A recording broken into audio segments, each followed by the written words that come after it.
Bienvenue sur DMG TV, les histoires mystiques. Si tu es nouveau sur la chaîne, n'oublie pas de t'abonner, de laisser un commentaire, de liker et de partager. Tu veux raconter une histoire? Il y a un numéro à l'écran sur le plus 237 655 81 90 17. Envoie ton histoire et on va jouer ici sur YouTube, sur Facebook et sur TikTok. On poste plusieurs histoires tous les jours sur YouTube. La chaîne c'est DMG TV. Et on a une deuxième chaîne YouTube où on poste tous les 15 heures une histoire exclusive. La chaîne c'est DMG TV, histoire mystique exclusive. Donc, n'oubliez pas de vous abonner aussi de ce côté-là.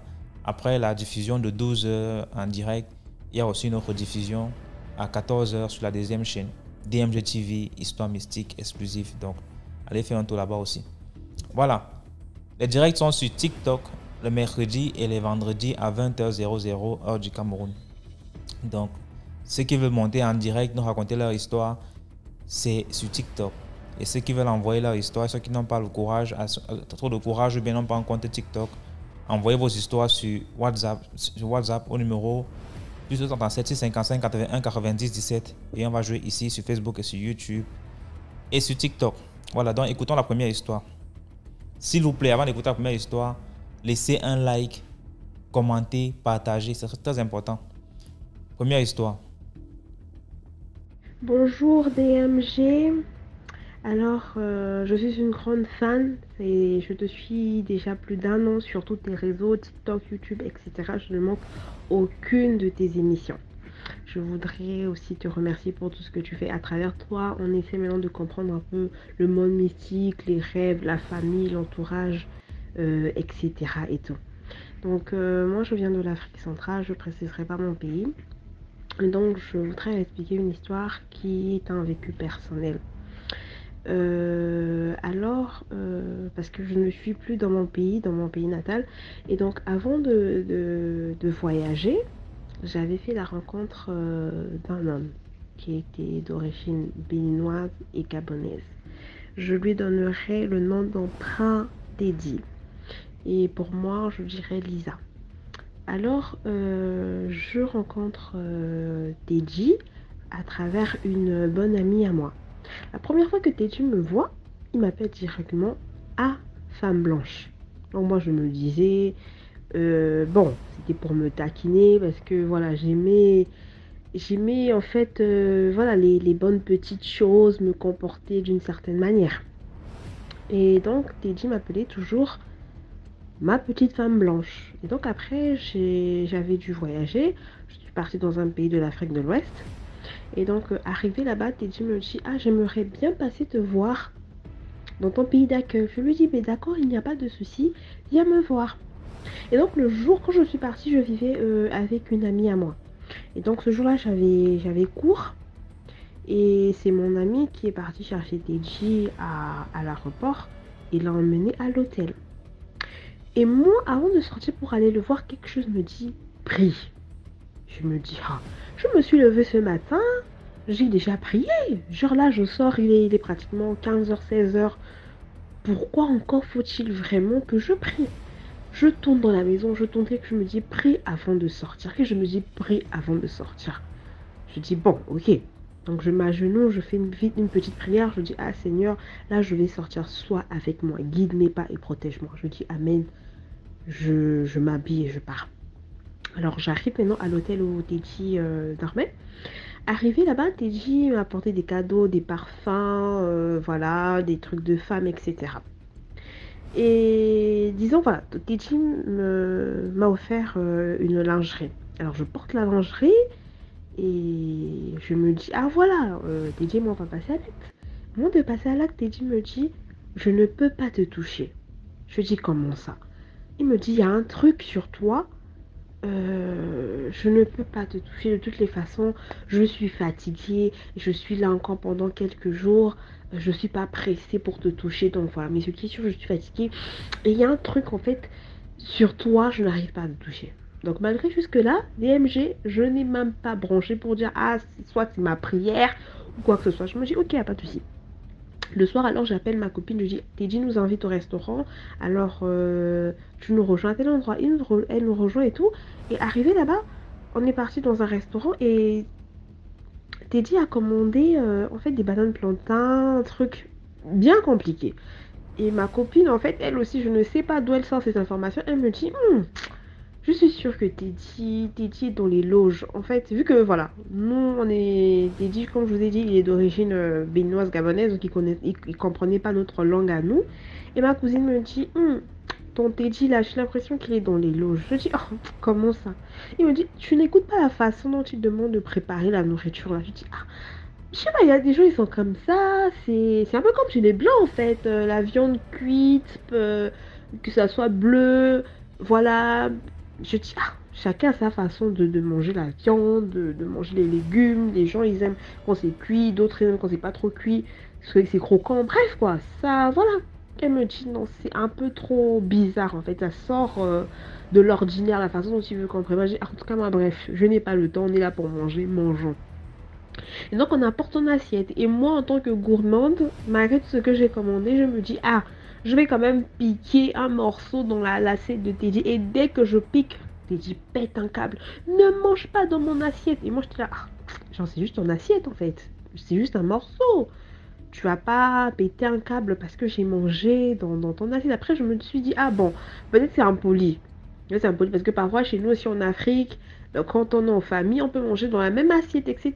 Donc, je me suis dit, ah bon, peut-être que chez eux, ça ne se fait pas. Mais en tout cas, moi, ça m'est déjà arrivé de manger dans la même assiette que mon frère, ma soeur, même ma copine. Donc, je me suis dit, ah bon, il y a des gens aussi, voilà, ils ont leurs principes et tout. Donc, bon, après, je me suis excusée. Mais ils étaient toujours, Émilie était toujours énervée. Donc, on est rentré et tout. Et après ça, je me sentais pas bien pendant les 2 jours. Donc, quand tu m'as appelé, je dis, ah, je suis malade, je ne me sens pas bien. Après, il me dit, bon, je vais partir, mais passe quand même me voir.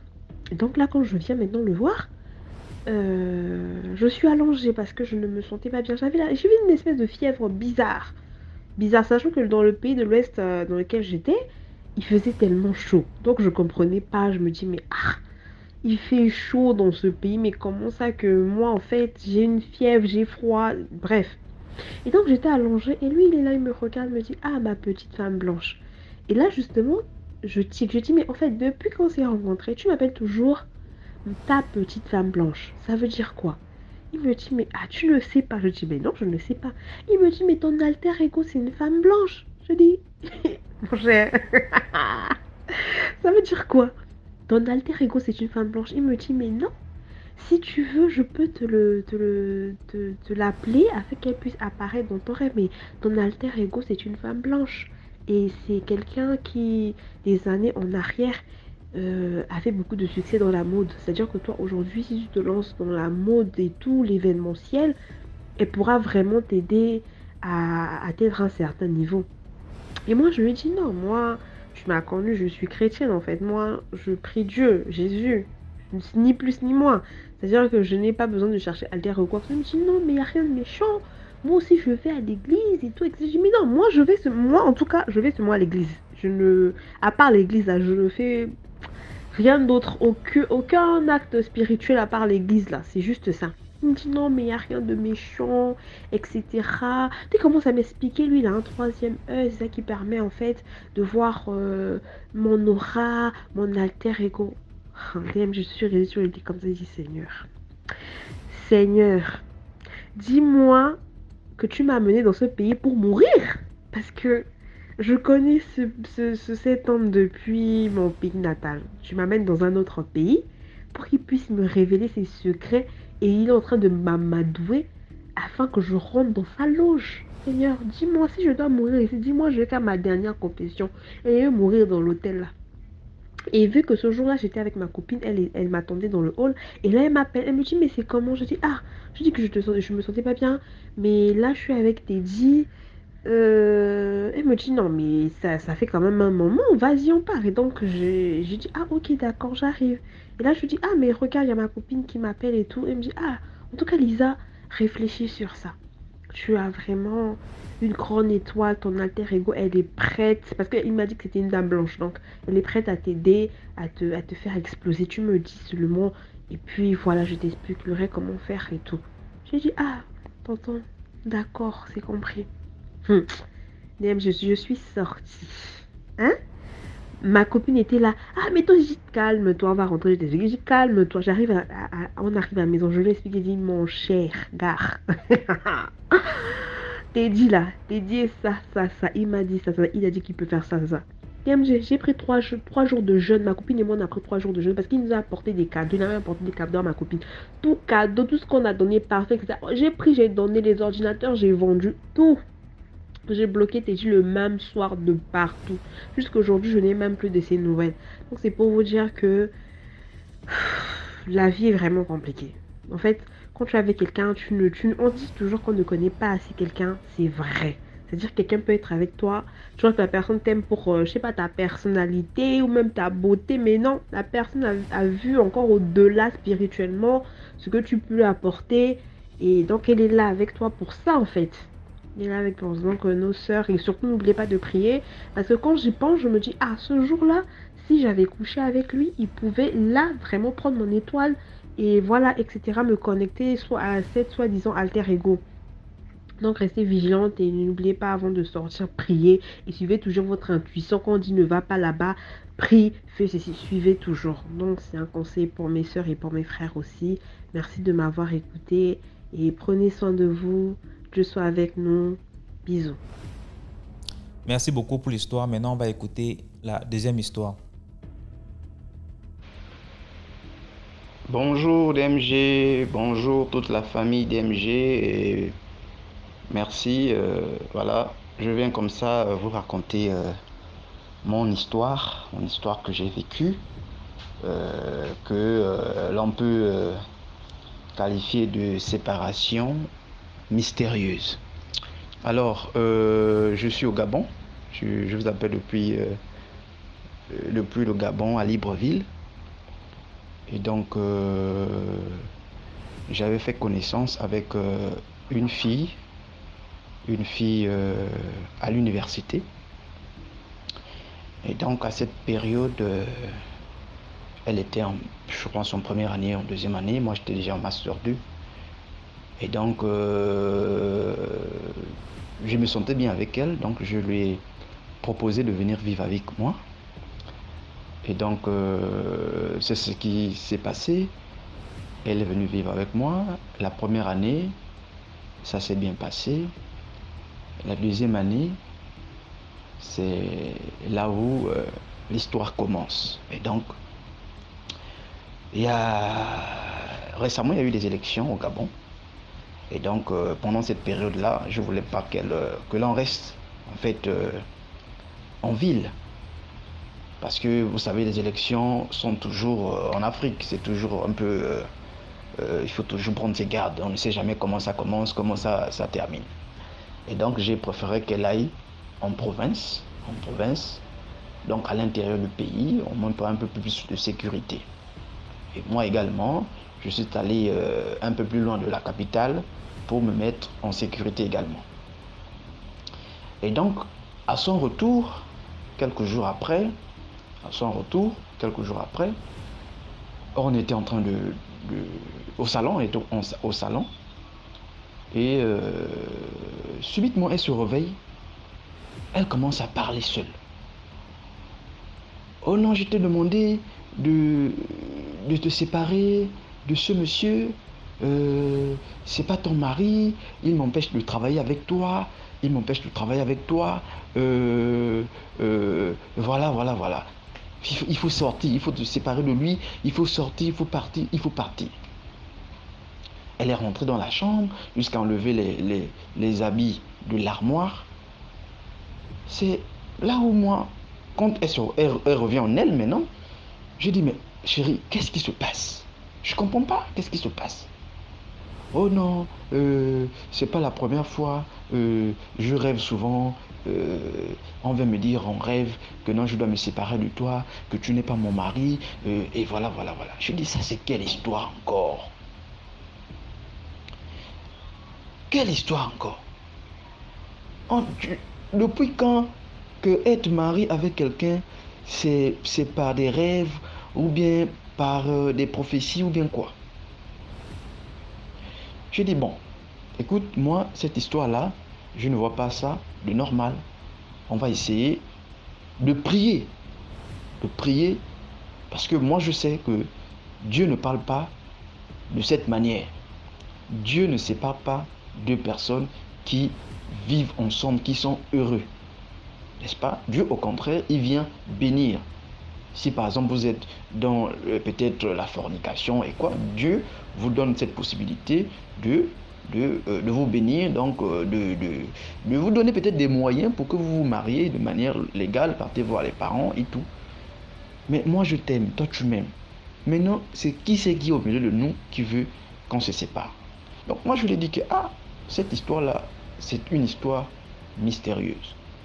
Il faut soit qu'on se rapproche auprès des personnes quand même qui ont une certaine longueur d'avance sur les choses spirituelles, soit aller voir un pasteur, un prêtre exorciste.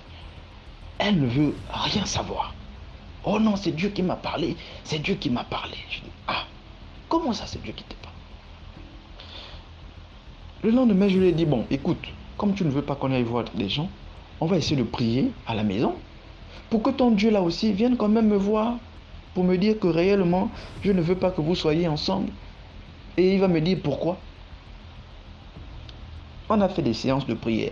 Le premier jour qu'on commence à prier, parce que quand on prie, naturellement, quand il s'agit par exemple d'un esprit satanique, ou bien d'un esprit, on ne sait jamais, on prend les prières d'autorité.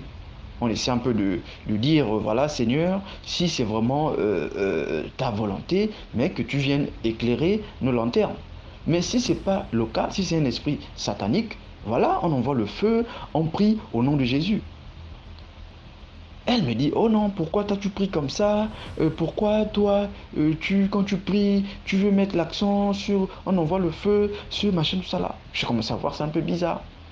Naturellement, puisque pour moi, je sais que ce n'est pas un esprit de Dieu. Dieu ne parle pas comme ça. Dieu, il laisse les gens avec le libre arbitre. Donc, naturellement, quand je prie dans tous les sens. Je prie, si c'est la volonté de Dieu, que Dieu me parle aussi. Mais si ce n'est pas de la volonté de Dieu, que cet esprit parte. C'est ça. Depuis ce jour-là, elle ne veut plus que l'on prie. Donc, j'ai laissé cette période-là, donc de la période électorale jusqu'à maintenant là, ça fait pratiquement 3 mois qu'on était à couteau tiré sur cette affaire. À un moment, parfois elle se réveille au milieu de la nuit, elle a des nuits mouvementées. Bon, moi je savais que, mystiquement, elle était atteinte. Soit est-ce que c'est là où elle est partie, en province là-bas, où elle a chopé cet esprit, je ne sais pas. Un jour, j'étais avec mes amis avec qui je traîne, mes collègues de travail aussi. Elle m'envoie un message, oh non, Dieu m'a montré, tu es un rosicrucien. J'ai dit, ça c'est encore quelle histoire? Oh non, tu es un rosicrucien, et tu veux même tuer ta mère dans la Rose-Croix. J'ai dit, ça c'est quelle histoire? Alors que je ne reproche de rien. Je suis chrétien et je vous assure, je suis chrétien depuis mon jeune âge. J'ai fini mes études universitaires. Je n'ai jamais été dans aucune loge. Je n'ai jamais été assis quelque part avec des gens peut-être dans le noir, en train de parler, de comploter, de quoi que ce soit. Je ne sais pas, DMG. Donc, moi, quand j'arrive à la maison, je trouve elle est là avec sa soeur, au milieu de la nuit, vers 22h, 23h, avec sa soeur en train de plier les bagages d'MG. Et le comble dans tout ça là d'MG, ses parents ne l'ont même pas soutenu. En fait, ses parents l'ont soutenu dans le sens qu'elle voulait vraiment se séparer de moi. Donc, elle devait partir. Elle devait partir. Donc, excusez-moi, elle a pris les bagages avec ça, ses parents et tout. Elles sont parties au milieu de la nuit, DMG. Au milieu de la nuit, elles sont parties. Le lendemain, elles sont revenues prendre les choses qui restaient. Et le comble dans tout ça là, elle a laissé tout ce que je l'ai acheté. jusqu'au célibe, tout ce que je lui ai acheté. Elle a juste pris les choses, ces choses à elle. Elle a laissé tout ce que je l'ai acheté. Elle est partie. Elle est partie. Jusqu'à maintenant, je ne comprends pas. Donc, je suis là. Je ne sais pas. Est-ce que c'est un esprit de Dieu? Est-ce que c'est un esprit satanique? Qu'est-ce qu'elle va devenir là où elle est partie là-bas? Est-ce qu'elle est sous l'influence d'un esprit démoniaque? Est-ce qu'elle est sous l'influence d'un mari de nuit jaloux? Je ne sais pas. Moi, personnellement, de mon côté, je ne me reproche de rien. Je ne me reproche de rien. Je ne suis pas dans des choses peut-être bizarres. Au contraire, je suis chrétien, je crains Dieu, je prie Dieu à ma manière. Ça s'arrête là. Mais elle a beau parler que tu fais fausse route, tu as un esprit, tu mérites une délivrance. Elle ne veut rien savoir. Donc, c'est un peu ça. Le moral dans tout ça là, c'est de dire que il y a parfois certaines femmes dans des familles qui sont parfois consacrées dès leur jeune âge à des esprits maléfiques et que ces esprits-là se manifestent souvent lorsque cette dernière se met peut-être en couple avec un homme et ils veulent vraiment faire du sérieux. Et il y a cet esprit-là maléfique qui se manifeste. Si c'est un esprit de mari de nuit, ben, il se manifeste voilà, et vraiment violemment.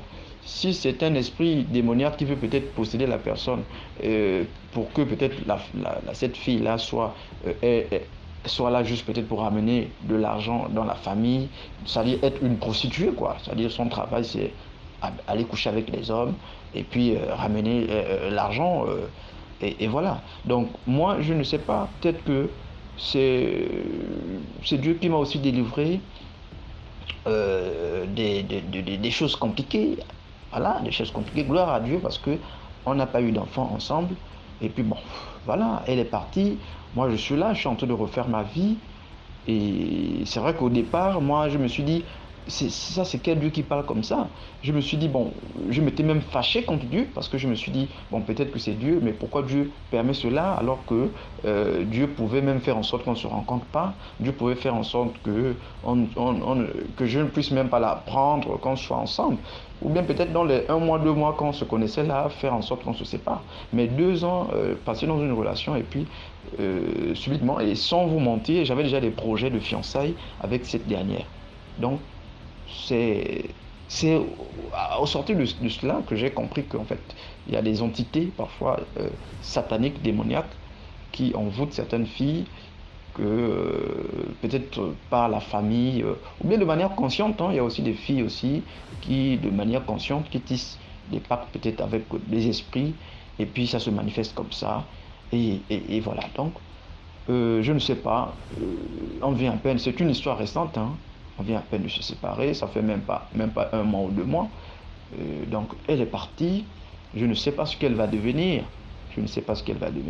mais une chose est sûre, je sais que cette histoire va très mal se passer parce que les esprits sataniques ne viennent pas pour déjà pour te donner la paix ou la joie. Ça peut être peut-être des miracles ou une paix mensongère, mais après tu seras tout simplement esclave si réellement de toi-même tu ne veux pas te faire délivrer.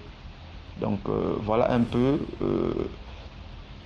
Le conseil, c'est vraiment faire attention avec la personne avec qui on veut vraiment s'engager dans un mariage, dans un foyer, prendre la peine de se connaître d'où la personne vient, de quelle famille elle sort, et quelle est la mentalité de cette famille. Est-ce que c'est une famille de sorciers? Est-ce que c'est une famille? Est-ce qu'il y a telle chose?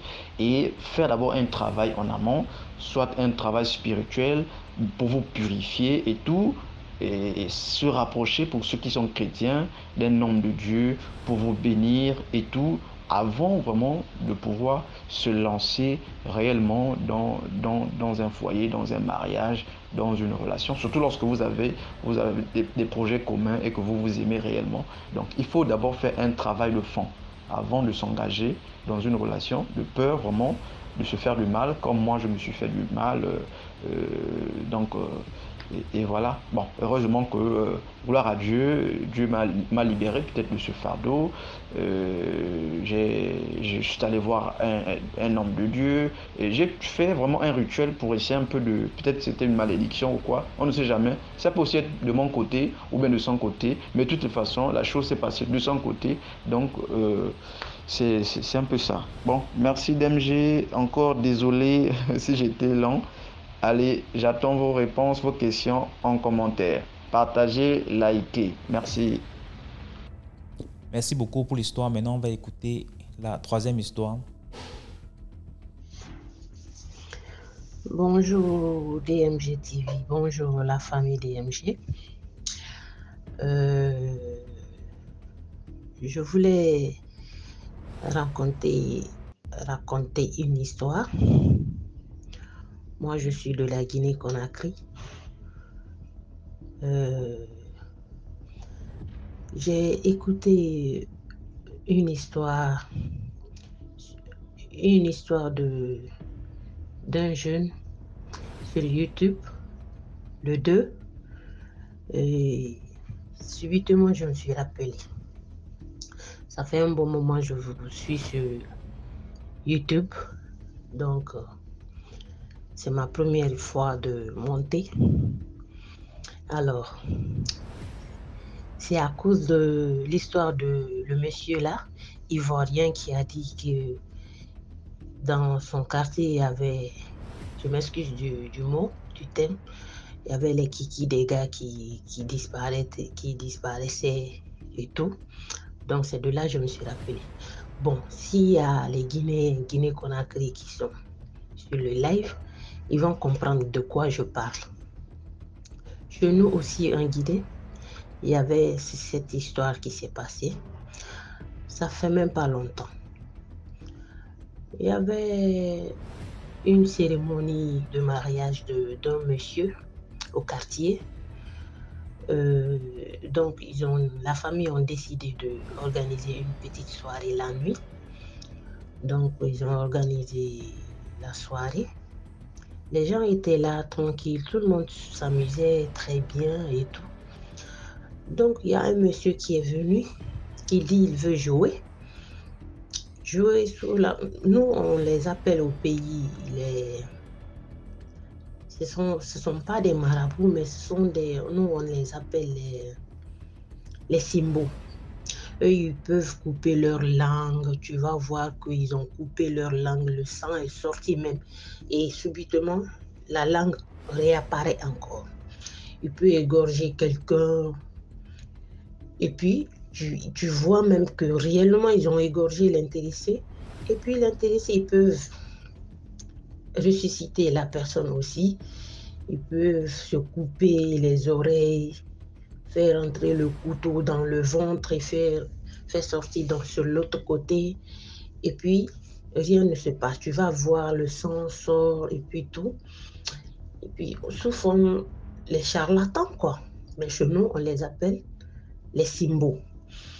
Alors, le gars est venu, c'est un jeune. Ils étaient 2 personnes. Donc, il est venu tranquillement. Les enfants s'amusaient, les gens s'amusaient, dansaient, il y avait trop de mouvements. Donc, il a décidé de jouer. Il y a les jeunes du quartier qui étaient là-bas présents, qui n'ont pas accepté. Mais, je ne sais pas si c'était son ami ou bien son collègue qui a insisté que non. Alors, les gens s'amusaient là-bas tranquillement, vous voyez. Donc, il a insisté qu'il lui aussi, il va faire une petite démonstration. Donc, on lui a laissé. Lui et son ami, ils ont fait les démonstrations comme ça pour faire disparaître les choses, apparaître de l'argent, disparaître, couper leur langue, faire des trucs de charlatans. Alors, donc, le gars, il y a les jeunes qui étaient présents. Donc, les jeunes ont commencé à dire, tu mens, ce que tu fais, c'est pas vrai, tu mens. ce que tu fais, c'est pas vrai, tu mens, tu mens. Les jeunes ont commencé à crier. Alors, le gars a pris le micro, il a dit, les gens qui sont en train de crier que je mens, ce que je fais, c'est pas vrai que je mens.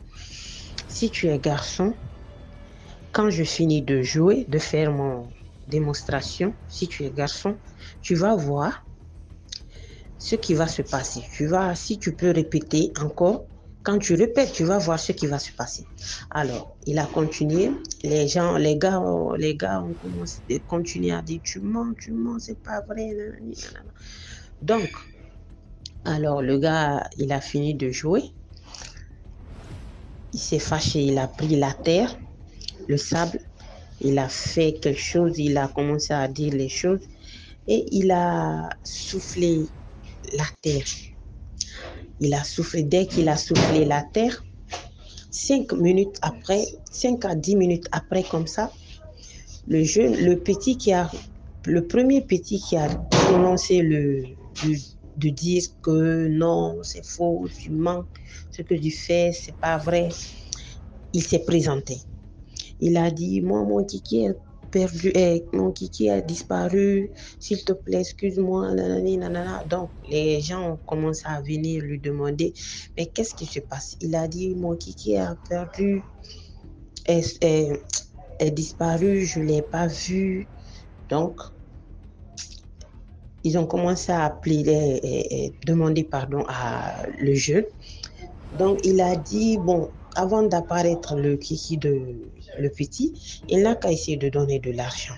Je vais essayer de faire quelque chose, ce que je peux. Donc, les gars, ils ont commencé à demander de l'argent là-bas. Ils ont donné un peu de l'argent. Il a fait apparaître le kiki de le petit. Mais par après, quand il est parti, tous les jeunes qui étaient présents là-bas, tout le monde, je dis tout le monde, tu as dit, il mentait, ce qu'il faisait, c'est pas vrai. Tu n'as pas dit il mentait, tu étais dedans. Le problème là, ça a fait du bruit chez nous en Guinée jusqu'à ce que les chanteurs même ont chanté. On chantait pour le cas là. Ça a pris TikTok, ça a pris sur les réseaux sociaux. Quand il y a les Guinéens ici, les Guinéens Conakry, ils vont comprendre de ce que je parle, de quoi je parle. Donc les gens ont dit qu'il a lancé la terre qu'il a pris, il a dit quelque chose sur la terre, il a soufflé, le vent a pris la terre là, il a distribué le mal qu'il a fait sur la terre là, sur les gars. Je dis, tu étais là-bas, tu n'étais pas là-bas, mais si tu es garçon, quand tu es dans le quartier, ton kiki n'allait pas apparaître. Plus de jour en jour que les gens disaient, c'est 24 personnes qui a perdu son kiki. Non, c'est pas 24 personnes, c'est 50 personnes. Non, c'est 100 personnes, c'est 200 personnes. Jusqu'à plus d'une semaine, les jeunes étaient là-bas. Tout le monde se plaignait, dit que moi aussi j'ai perdu. Par exemple, le show était la nuit. Le matin, les gens se montraient même. Oui, les gens se montraient même. Que non, moi j'ai perdu pour moi. Jusqu'à plus de combien de personnes, je ne peux pas dire le nombre, mais jour en jour que les gens disaient non, c'est plus de 30 personnes, 20 personnes, 100 personnes. Tu vois des DMG. Donc, c'est tellement réel. Les gens ont pris le charlatan là, ils l'ont frappé, ils l'ont bien chicoté qu'ils l'ont envoyé à la police. Donc, au village, ça faisait plus de, je ne sais pas, 1 semaine à 2 semaines comme ça. Ça a fait du bruit chez nous. Ça a fait tellement de bruit que les gens disaient, même si tu venais juste pour prendre des renseignements, soi-disant que qu'est-ce qui s'est passé ici, si tu es un garçon, pour toi aussi, ça allait disparaître. Ça allait disparaître complètement. Donc, 1 semaine après, comme ça, Je ne sais pas si c'est son Karamoko, c'est son maître qui était au village, qui a fait un direct aussi, soit disant que j'ai vu la photo sur les réseaux sociaux de mon petit. Vous l'avez frappé pour ne rien parce qu'il jouait là-bas, que ce sont les jeunes qui l'ont provoqué, soit disant que le travail qu'il fait, c'est pas vrai. Alors que lui aussi, il a fait ce qu'il pouvait faire. Si vous ne laissez pas mon petit tranquille, dans 3 jours, vous les militaires, les policiers qui ont attrapé mon petit pour l'enfermer, vous aussi, je vous donne 3 jours. Je ne sais pas si c'est 3 jours ou une semaine. Je vous donne 3 jours. Votre kiki allait disparaître.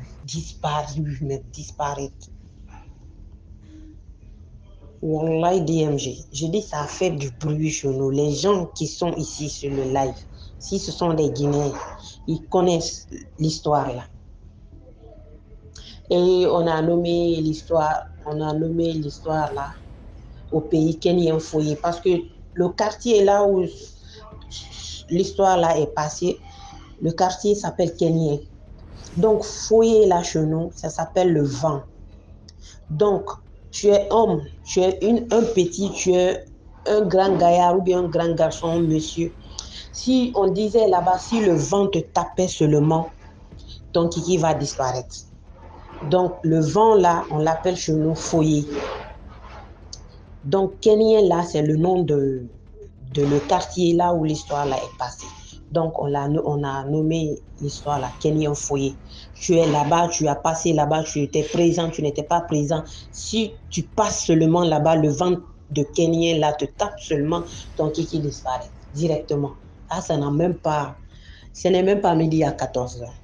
Donc c'était ma petite histoire et bonne journée à vous. Merci beaucoup DMG, merci beaucoup. Et j'aimerais bien écouter mon histoire si c'est intéressant. Si c'est pas bien raconté aussi, il n'y a pas de problème, tu peux me faire signe. Comme ça, je peux refaire encore. Merci, bisous, bye. Merci beaucoup pour l'histoire. Maintenant, on va écouter la 4e histoire. Bonjour DMG, bonjour à toute la grande famille DMG, j'espère que vous allez tous bien par la grâce de Dieu. Alors c'est un plaisir pour moi de vous raconter une fois de plus une histoire mystique. Mais avant tout, je vais vous demander de vous abonner, de liker et de partager au maximum. Partagez s'il vous plaît. Si vous n'avez pas le courage de monter en live, vous n'avez pas le courage de raconter votre histoire via WhatsApp, partagez, abonnez-vous, likez. C'est le strict minimum que le promoteur de cette page demande. Alors, avant de raconter l'histoire, je vais raconter une petite anecdote que j'ai vécue avec un grand frère il y a quelques jours de cela.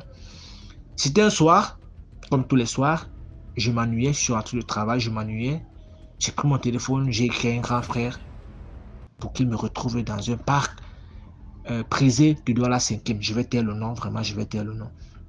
Alors là, nous étions assis et un couple de 3 personnes, non, ils étaient 6 au total, voilà, un couple de 3, ils sont aussi entrés dans le parc, ils se sont installés non loin de nous, et voilà, la soirée a commencé à se passer, nous on prenait nos alcools, ils ont commandé des petites sucreries et des shawarma. Voilà, et des shawarma. Déjà, les filles, elles étaient en train de manifester leur mécontentement dû à l'endroit où les gars les ont amenés. En fait, ils n'étaient pas satisfaits. Voilà, ils n'étaient pas satisfaits. Il y a une qui dit, oh, elle ne se sent pas à l'aise, elle ne se sent pas à l'aise, je ne se sens pas à l'aise. Quand on est venu avec les shawarma, je ne sais pas si au moment où ils ont passé, où les garçons ont passé les commandes, les filles n'ont pas suivi que c'était des sucreries et des shawarma. Quand on est venu avec leurs commandes, oh, les filles se sont carrément énervées. Elles ont dit, il y a des gars qui amènent les filles dans les vrais restaurants. Vous, c'est ici, dans un jardin public que vous avez pour nous amener. Pardon, elles ont pris les shawarma et les sucreries, elles sont sorties du parc, elles sont parties. Les gars sont restés un peu sidérés. Les gars ici, on entendait bien ce qu'ils disaient. Ils disaient, mais comment est-ce que nous, on amène les filles? C'est notre niveau ici. Elles veulent qu'on les amène dans des restaurants, qu'on va prendre l'argent. Nous sommes encore des étudiants. Donc, je me dis que malgré la sensibilisation qu'on essaie de faire ici, d'autres personnes restent toujours sourdes d'oreilles. Ils se disent que voilà, ce qui arrive aux autres ne peut pas les arriver. Comment des jeunes garçons ils ont au moins la gentillesse, l'amabilité de vous inviter pour manger 1500 dans leur argent en tant qu'étudiant. Vous trouvez que c'est trop petit. Voilà, vous allez dans des restaurants, vous allez faire des photos, mettre sur Snap, vivre une vie de... Je sais pas qu'est-ce que vous avez à prouver aux gens, vous les jeunes filles d'aujourd'hui là. Sciencez mes petites, sciencez. Comprenez que le monde est cruel, le monde est méchant. L'argent qu'on travaille vraiment, qu'on sort tous les matins chercher, souffrir, il y a des dépenses qu'on ne peut pas faire. Quelqu'un qui souffre tous les matins, qui a peut-être 150, 200 000 francs, ne peut pas aller se permettre de manger un plat de 18 000, 20 000. Non, ils souffrent assez. Comprenons aussi ça. Donc les gars, ils ont fait de ce qui était à leurs moyens. Mais bon, les filles, elles avaient des gros yeux. Que Dieu leur en préserve de ce qui se passe là d'ailleurs. Je reviens sur l'histoire principale. Excusez-moi de souligner toujours des anecdotes comme ça là. Je pense que c'est une manière pour moi d'appeler les filles à l'éveil des consciences. Voilà. L'histoire que je vais raconter, je vais l'intituler le karma. Voilà, je vais intituler cette histoire le karma. C'est l'histoire de trois jeunes hommes qui se sont lancés dans un business très frauduleux qui était celui de la vente des terrains. Voilà, un jour, ils ont pu entrer en contact avec un monsieur très débrouillard, il faut que je précise bien, qui avait besoin d'un terrain. Voilà les gars, ils avaient déjà des faux documents, des faux titres fonciers, tout était faux. Ils ont convaincu le monsieur qu'il pouvait lui procurer un très bon terrain et que le terrain était très sûr. Le monsieur, il s'est senti vraiment flatté, il s'est dit, oh enfin, je pourrais acheter un terrain et commencer à me battre à construire. Je vous rappelle que c'était un bensikineur, imaginez-vous, avec des 100 francs, 500 pour atteindre, parce qu'en principe, le gars l'avait pris 2,5 millions. Imaginez-vous, un père de famille qui doit peut-être payer la location, qui doit peut-être renvoyer les enfants à l'école, qui doit nourrir, qui doit faire des économies jusqu'à atteindre 2,5 millions. Il a pris l'argent, il a donné. Les gars l'ont montré un terrain qui était déjà acheté par quelqu'un d'autre. Écoutez bien l'histoire, hein? Le terrain était déjà acheté par quelqu'un d'autre. Voilà que parmi ces gars, alors l'arnaque même paraît plus plausible parce qu'il y avait un homme en tenue dans le business. Donc parmi les trois malfrats, il y avait un homme en tenue à l'intérieur. C'est même ça qui a redonné la confiance à ce monsieur-là, parce que le quartier était réputé pour des ventes frauduleuses de terrain. Mais vu qu'il y avait un homme en tenue, il s'est dit, oh ça va, je ne m'inquiète pas trop, il y a un homme en tenue, ça sent quand même le vrai. Alors, il n'a pas hésité à remettre son argent, on l'a montré un terrain, et quand il s'apprête à faire une fondation pour marquer son territoire, et là il est interpellé par certaines personnes de la chefferie. Il dit, mais ce terrain, qui te l'a vendu? Ce terrain, il appartient à quelqu'un. Et c'est la chefferie qui a vendu ce terrain. Il dit, mais attendez, j'ai acheté ce terrain il n'y a pas très longtemps. J'ai acheté ce terrain il n'y a pas très longtemps. Voilà les papiers. Alors, il dit, mais tes papiers sont faux, tes papiers ne sont pas vrais. Le terrain, il appartient à quelqu'un d'autre, c'est la chefferie qui a vendu ça. Alors, arrête ton chantier. Le monsieur, il est complètement dessus, il est choqué, il est abasourdi, il est amoché. Vraiment, il est déçu, il a le moral à zéro. Imaginez-vous combien d'années il a pris pour pouvoir s'offrir ce terrain. Et être dupé comme ça du jour au lendemain. Il rentre en contact avec les potentiels vendeurs, bandits si je peux le dire ainsi. Et là, les messieurs lui disent, écoute, nous, on ne savait pas que le terrain était déjà vendu. On va essayer de voir comment on va te recaser ailleurs. Le monsieur n'a pas posé de résistance. Il a dit, ok, si vous allez me recaser ailleurs, il n'y a pas de souci. Vraiment, tout ce que je veux, c'est que je veux avoir un endroit où je peux construire une petite maison et donner un toit à ma famille. 1 mois, rien. 2 mois, rien. 3 mois, rien. Les gars sont en train de dilapider son argent de snack bar à snack bar. Ils ont acheté des motos, de snack bar à snack bar. Ils sont devenus des présidents d'alcool, tout ça. Et là, au bout de 5 mois, je me suis dit, moi j'en ai marre d'attendre. J'en ai marre. Je suis déstabilisé sur tous les plans de ma vie. Je suis déstabilisé parce que je n'arrive pas à avoir une solution claire au bout du chemin qui peut me permettre de me sentir bien. Les gars ont dit, tu sais quoi? Il faut comprendre qu'il y a des gens qui ont perdu les 10 millions ici, là, ils se sont tués, ils sont restés tranquilles. Donc reste tranquille, on va te trouver un terrain. Le monsieur a dit, je ne resterai plus tranquille. Je vous donne 1 mois pour me remettre soit mon argent, soit vous ne me verrez plus jamais. Quand lui, c'était des bandits, et que c'était un bensikineur, ils ont dit, ah, Reste tranquille, tu menaces de qui? Tu sais combien de personnes, combien d'argent on a déjà projet ici là qui sont restés tranquilles? Hein? On fait partie de la chefferie. On va te donner un terrain. Le monsieur, il s'est tué, il est parti. DMG, je te dis que le premier à mourir d'une mort très bizarre qu'on a retrouvée sur son lit le matin, c'est le militaire. Le deuxième à mourir, c'est celui que nous tous on connaissait au quartier. La moto qu'il avait achetée avec l'argent de ce monsieur, ça l'a tué. Comme c'était un bandit, non seulement c'était un bandit de terrain, c'était aussi un bandit qui volait, il arrachait les sacs, tout ça là. Apparemment, son petit frère avait été confronté à une bagarre.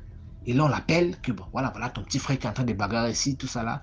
Comme c'est un bandit, il démarre sa moto pour aller revendiquer. Et là, il fait un accident avec un taxi. Bam! Il est mort sur le champ. Le cerveau s'est fracassé sur le champ.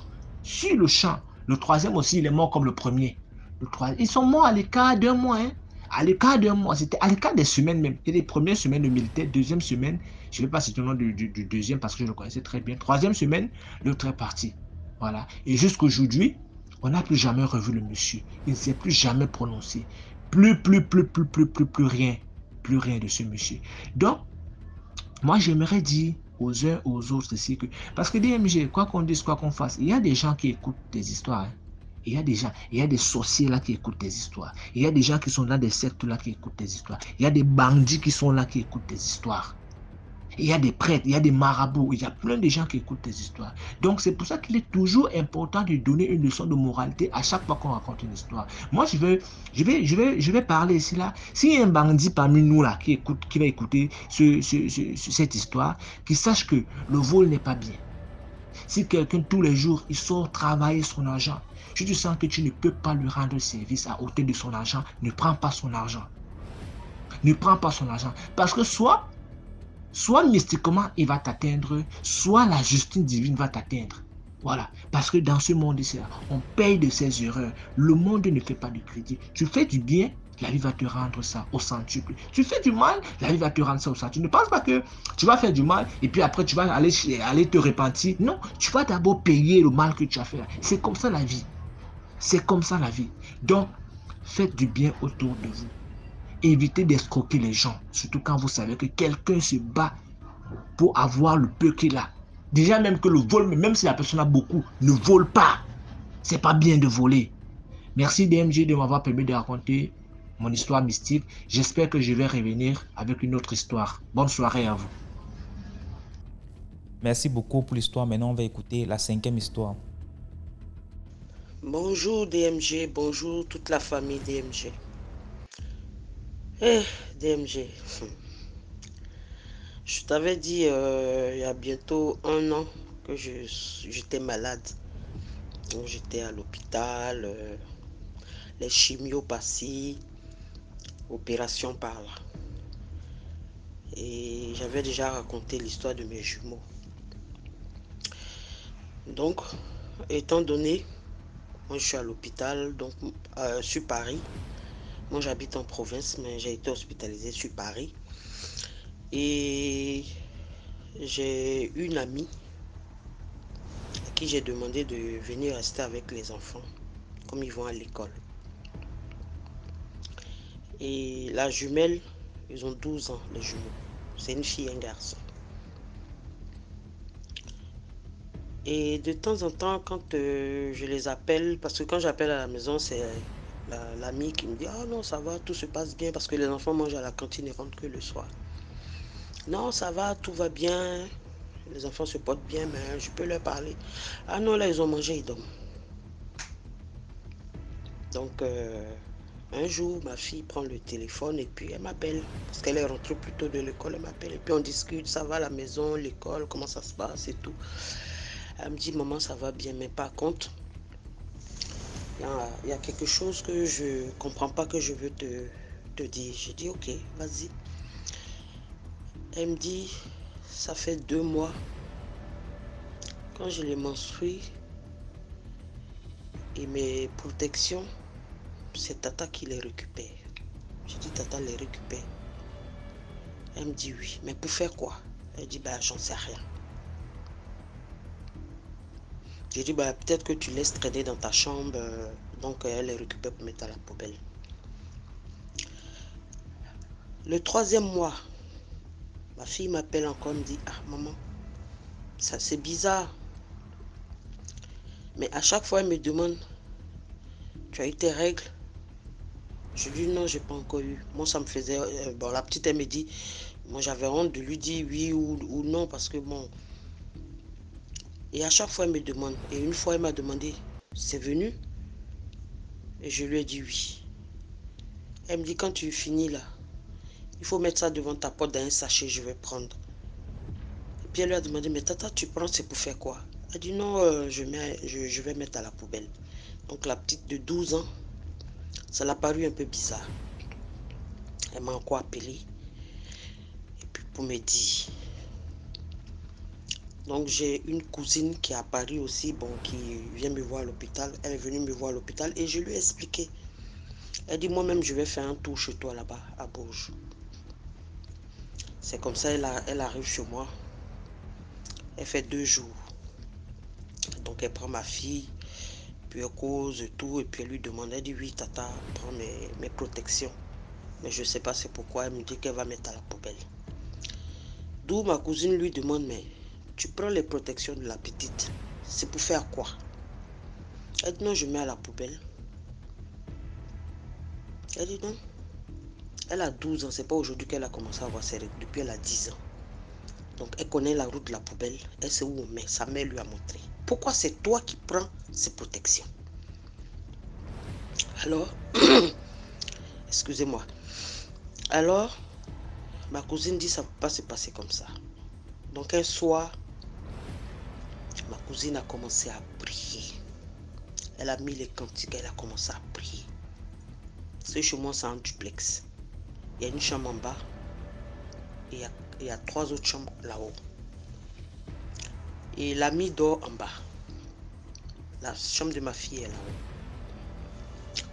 Ma cousine a commencé à prier, prier, prier. Elle a réveillé les enfants, elle dit, venez, on va prier. Et l'ami qui est couché en bas a commencé à crier qu'elle sent le feu. Qu'elle sent le feu, qu'elle ne peut plus rester là. Et ma cousine dit qu'il était peut-être 2 heures du matin comme ça. Qu'elle veut partir. Elle lui dit, mais parce que chez moi, à partir de 20 h, il n'y a plus de bus. Le train commence à 5 h 30. Qu'elle va marcher pour aller à la gare, pour aller attendre le train, et puis elle va rentrer chez elle parce qu'elle ne peut plus rester. Ma cousine dit, tu ne peux pas sortir d'ici. Tu vas me dire ce que tu fais avec les protections de ma nièce. Sinon, c'est la police que je vais appeler. Elle dit, c'est bon, c'est bon, c'est bon, je vais parler. De toute façon, je n'ai pas mis à la poubelle. Elle a sorti un sachet rempli de protections de ma fille. Les protections usées. Ma fille, dans un sachet. Faites attention à ce que vous faites rentrer chez vous. Faites attention. Les amitiés à 2 balles. Ils viennent marcher avec toi. En plus, elle qui s'est proposée. Ah non, comme tu es malade, bon, pour l'instant, moi, je ne fais rien. Ne t'inquiète pas. Les enfants, là, ce sont mes enfants. Je vais rester avec eux. Je ne sais pas ce qu'elle voulait faire avec. Jusqu'à aujourd'hui, je l'appelle, son téléphone ne passe plus. Je ne sais pas si elle a changé de numéro. Donc, faites très attention. Surtout quand ça concerne les enfants. Faites très, très attention. Par la grâce de Dieu, moi je suis sortie de l'hôpital, j'ai pu fêter Noël avec mes enfants. Mais je ne laisse plus personne. On peut venir me rendre visite, mais dire dormir de surcroît si je ne suis pas là chez moi, non. Je ne veux plus. Vraiment bonne année, bonne fin d'année à tous et à toutes. Que Dieu nous protège, que Dieu nous garde. Protégeons nos enfants. Merci beaucoup pour l'histoire. Maintenant, on va écouter la 6e histoire. Bonjour DMG. Bonjour la communauté. Cette histoire est mon histoire personnelle que je vis présentement. Alors, je ne vais pas dire le nom des personnes ni mon nom. Je vais juste donner les 2 villes. Ok. J'étais à Bengourou. J'ai laissé un métier avec une de mes tantes. Et quelques années après, bon, nous, on fait le restaurant. Donc, il y a un monsieur qui vient manger dans le restaurant. Et quelques années, bon, il était un habitué du coin.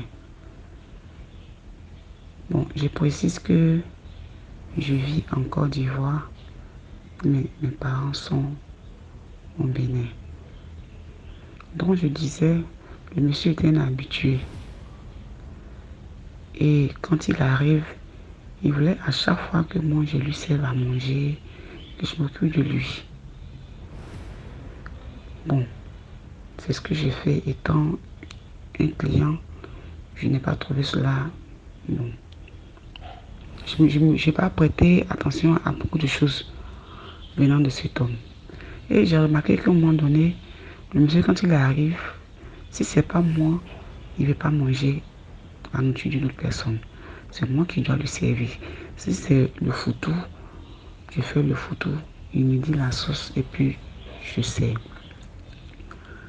Et un soir, après la vente, ma tante m'appelle.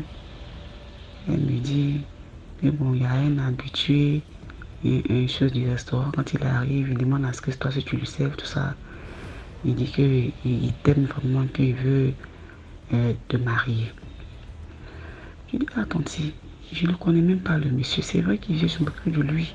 Ça s'arrête là. Je dis, non, tu sais, les hommes, bon, ils prennent du temps, mais en tout cas, c'est quelqu'un de bien. DMG. Je ne sais pas dans quoi ma tante m'a embarqué. J'ai commencé à fréquenter le monsieur. Ma tante me poussait. Déjà, quand le monsieur arrive, il donne de l'argent à ma tante. Les deux ont préparé le coup. Que moi j'ai une bonne étoile. Et que vraiment quand il arrive, quand je lui fais sa nourriture, quand il mange, vraiment, il gagne beaucoup quoi. Donc, moi j'ai continué ma relation jusqu'au mariage traditionnel. Parce que moi j'ai un côté ivoirien, un côté béninois. Donc, j'ai commencé à faire les affaires, à ramasser bon, tout ce que j'avais chez ma tante après le mariage. Et je suis rentrée chez lui, à son domicile. La relation a continué, puisqu'on était bien mariés coutumièrement. Et je dis en même temps que j'ai fait 2 ans avec ce dernier. Et 1 an et demi après, le monsieur a commencé à avoir un comportement bizarre. Quand il veut coucher avec moi, il a une manière de faire. Vraiment, au départ, j'ai pas prêté attention. Mais après, j'ai vu que c'était quand même un peu exagéré.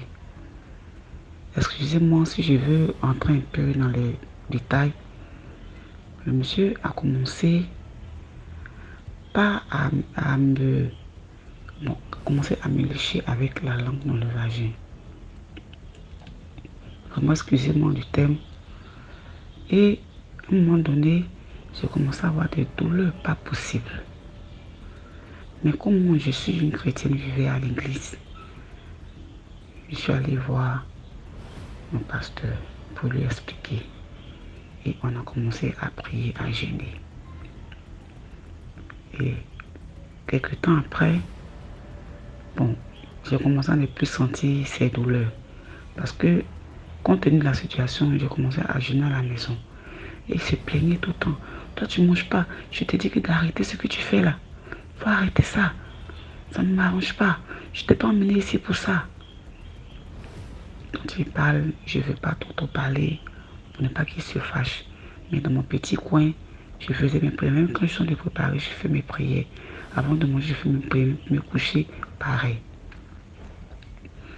Et malheureusement, le pasteur il était affecté dans la vie d'Annie Bellicro. Donc, on n'est plus... Bon, il y a un nouveau qui est arrivé, mais lui, c'était pas comme l'autre.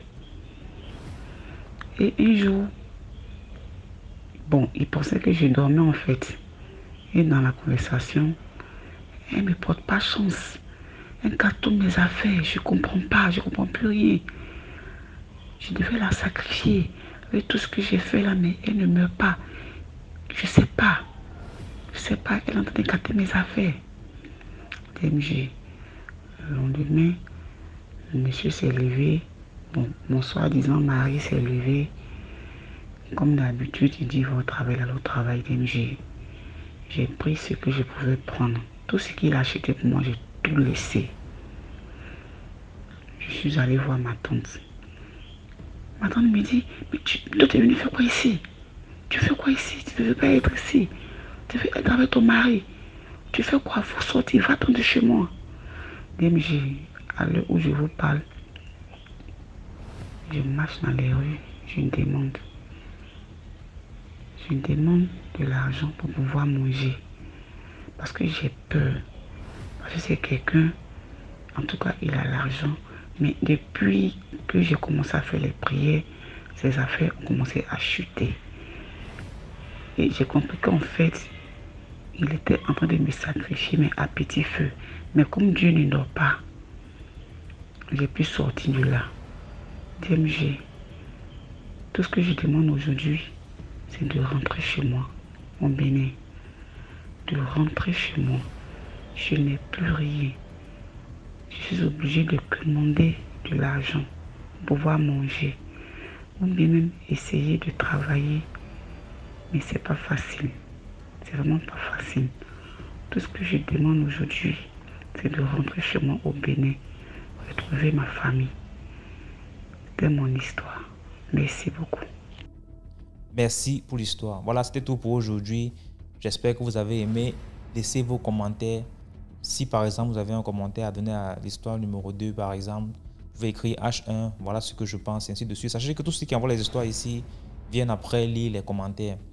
Donc c'est important de dire ce que vous pensez. Si vous avez un message en particulier pour un intervenant. Voilà, donc on se prend demain à 12h00 sur YouTube, sur la chaîne DMG TV. Ciao.